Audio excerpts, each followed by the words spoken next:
So what is going on, guys? Fernando Silva here with another video, and next week I'm actually traveling. We're going on a road trip to New Jersey to go celebrate my dad's 55th birthday, and I'm going to be gone from the studio for about 8 days, right? Away from my apartment. So I figured this is a great opportunity for me to show you exactly what I'm going to bring with me from a M1 MacBook Air perspective. So this is going to be my M1 MacBook Air travel essential tech guide, right? So I'm going to walk you guys through exactly what I bring from the bag to the computer to every single accessory in that bag. So hopefully you guys can take away some of these items and kind of put it into your productivity flow. But without further ado, let's get right into it.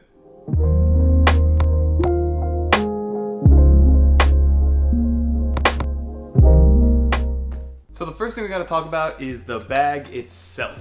So this is the bag that I'm going to go with for this road trip.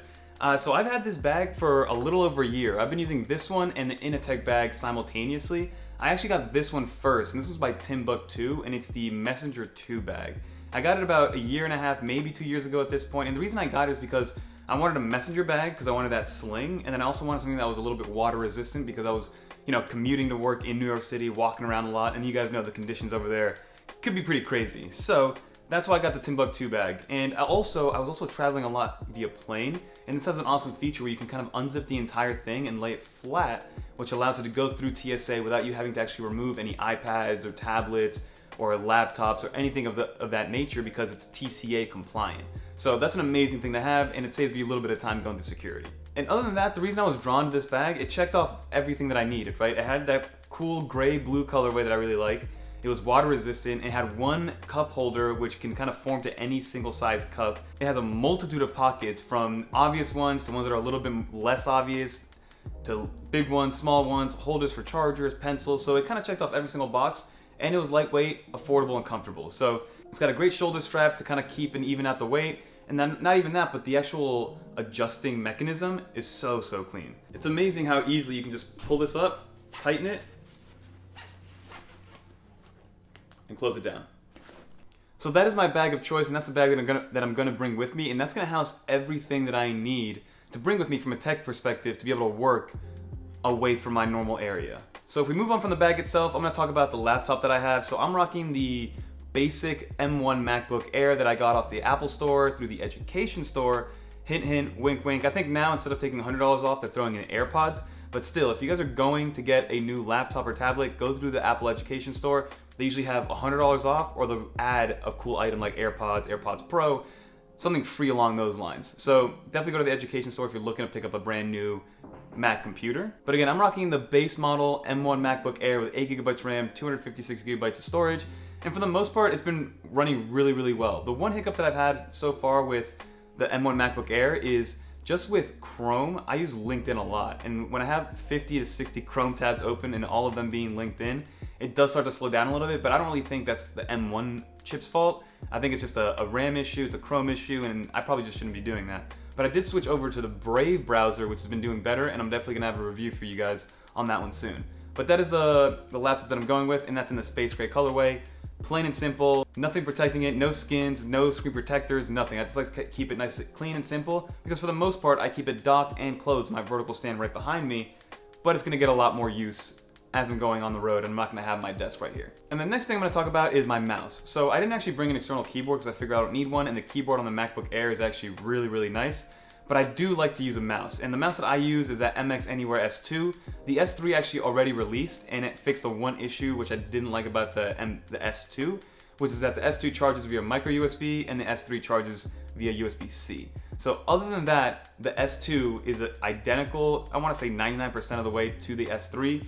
It's got great build quality, easy to move around, very ergonomical, great size, and if you guys are looking for a nice quality mouse, I consider it the cheapest high quality mouse that you could buy because it's around 70, 80 bucks depending on when you get it, but it's very quality and I've had it for a long time. So that's the S2, and you can probably save a couple dollars now if you do want to go the S2 and you don't mind using micro USB to charge that thing, because I've really only charged it 3 or 4 times in the span of 18 months. The next thing I wanted to bring was a charging hub. So the one that I'm bringing with me is the Air Omni Lite by Pitaka. I thought about bringing the Satechi one, but it has those grooves that wouldn't really fit nicely in the bag. So that's more of a stationary thing. So I'm bringing the Pitaka one, and the main reason is because you can kind of fold everything back and just slide it into a slot. So you do have that stand, but that stand flips all the way back to the bottom and sits clean.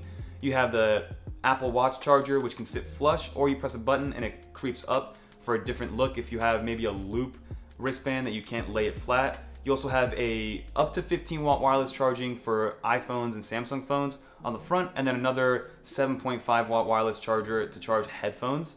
And not only that, but on the side, you have a little compartment to hold little things like keys, and then a PD USB-C port, and then a USB-A port. So you can charge up to 6 different devices on this one USB-C charging hub. And there's a couple things that I do want to bring up to you about it. So Pitaka did have their Air Quad and their Air Omni, which had a Apple certified Apple charger built into it. And I believe it was a little too expensive for them to continue to do that. So they brought the price down, called it the Air Omni Lite, and now you do have to put your own Apple charge cable and kind of wire it through, which is a little bit of a pain, but once you set it up once, you're good to go and it works perfectly.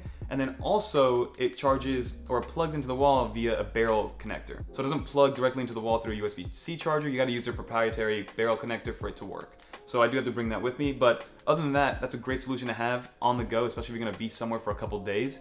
That'll charge all of my devices. Oh, and not only that, but on the back of it, you have the ability to switch between a USB-C port and a Lightning port if you need to charge maybe an iPad Pro or another iPhone, depending on what you have. So again, 6 devices on one hub. And then to charge my actual MacBook Air, I'm bringing a 90 watt GAN charger. It's a dual PD charger that I got from Lyar.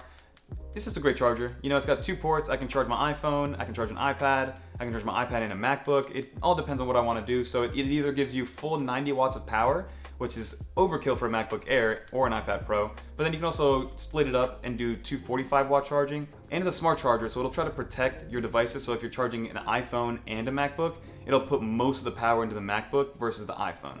And that's just a good thing to have to make sure you have that peace of mind when it comes to your battery life. And then in terms of sound, I wish that the HomePod Mini was portable. I wish I had like a little built-in battery, because I would have brought that thing with me if I didn't have a cord and I didn't have to stay plugged in. But other than that, I'm just bringing my AirPods Pro in the Pitaka case. There's no replacement for the AirPods Pro. I've had them since they released on day 1, and I plan to keep them for a very, very long time. And Apple's gonna have to do something crazy if they're gonna make me move from an AirPods Pro to maybe an AirPods Pro 2. That new iteration better be really, really good for me to wanna justify spending another $250 on new AirPod Pros. And then I do like to bring a hub with me just in case, even though I don't really use SD cards or anything like that, but sometimes where I'm going there is an external monitor, and if I have an HDMI cord I could just plug in. So the hub that I go with for at least travel purposes, I'm gonna go with the Initech one. It's a 9-in-1 and it has that built-in USB-C cable, so I never have to worry about losing it. So I've talked about that in the past in previous videos.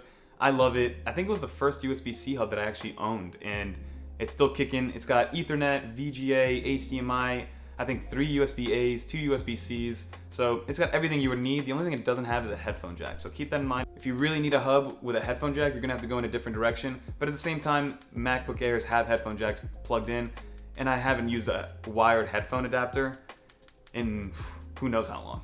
And then since I went with the base model MacBook Air, again, it's 256 gigabytes. For the most part, I try to keep it empty. I put everything in the cloud, in OneDrive or an iCloud.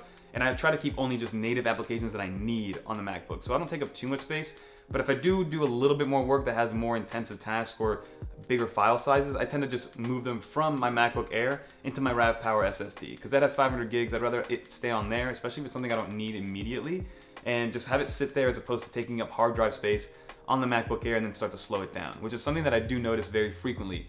And then another one that's a little bit overkill that I just like to keep in the car with me, and since this is gonna be a road trip, it's about a 18 hour drive all the way up there. So I have a 70,000 milliamp, I'm not even gonna say battery pack, like a battery brick made by RAV Power, which I just like to keep always charged up and in the back of the car, because it's got 2 AC outlets, it's got 3 USB-A ports, a USB-C port, fast charging, you can plug 100 watt chargers into there. I think it outputs up to 250 watts, so if you find a brick that can output that much, by all means, plug it into the AC adapter and it'll push that much power. So it's just again, it's a very overkill thing to have, but I always like to have it. Peace of mind is my key thing, so if I can get a product that gives me peace of mind as a just in case, by all means, I'm always gonna have it with me. I'll consider purchasing it, like this RAV Power 70,000 milliamp hour battery brick. And then the last thing I do wanna show you is actually my tech essentials kit, right? So this is where I house all of my smaller tech essentials that I like to bring with me at all times, and it's inside of this U-Green hard shell traveling pouch. So it's a zipper pouch, and even has a little leather holster as well so you can carry it, and not only that, but really close it shut tightly.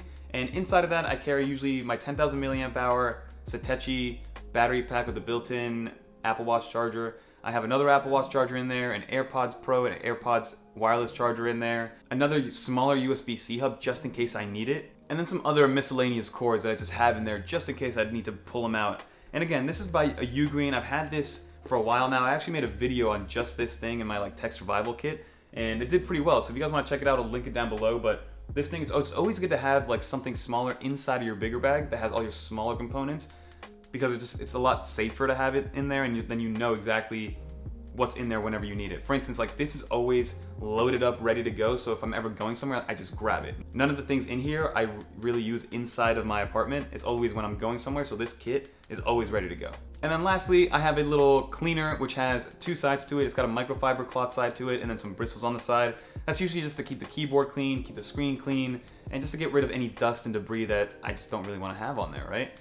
But that's pretty much it when it comes to my essentials for travel and being able to get all my work done remotely and on the road, right? Especially when I'm not at my desk setup right here. But if you guys made it to the end of the video, I want to say a big thank you. I'm actually going to give one free icon pack away. So if you guys made it, here is the code. First person to use the code gets the icon pack for free. If you guys want to check out how to use the icon pack, I'll link that video in the description below. But thank you so much for watching. Don't forget to like this video. Every like puts us in front of a new person's eyes and really helps grow the channel. But again, don't forget to like, comment, subscribe. Leave a comment below on some of the essentials that you guys carry around whenever you go anywhere, because I'm just curious to know what you guys are bringing with you from a tech perspective or any other perspective. But until next time, peace.